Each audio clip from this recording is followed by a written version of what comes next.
Ja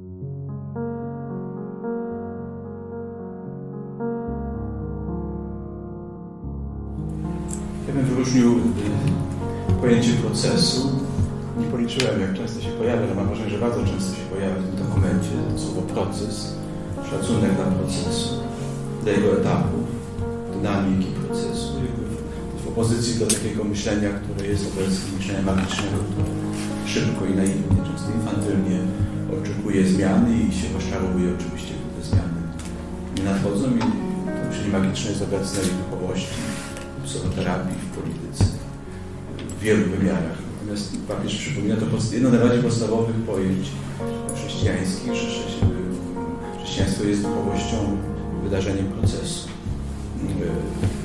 i uszanowania etapów. Cierpliwości jest takie bardzo piękne pojęcie, cierpliwość rzemieślnika odnośnie właśnie budowania związku małżeńskiego czy każdej formy przyjaźni.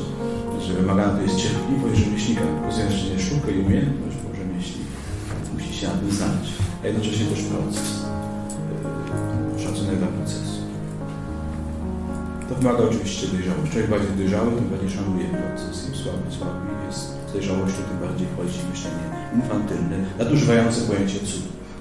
Nadużywające pojęcie cudu. I drugie pojęcie, które bym wyróżnił, to jest pojęcie rozeznania sytuacji. Mam wrażenie też, że odbieram to pojęcie jako jedno z kluczowych pojęć. Papież często prosi o rozeznanie osoby duchownej, świeckiej, sytuacji różnych. Pojęcie bardzo chrześcijańskie już ojców.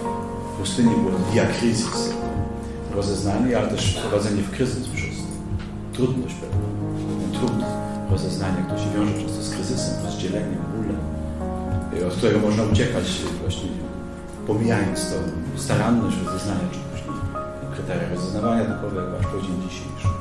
Więc to pojęcie my też wyróżni jako taką mądrość i cierpliwość i czas na rozeznanie sytuacji, żeby nie ulegać takie niedojrzałe, czarno-białe rozumienie rzeczywistości.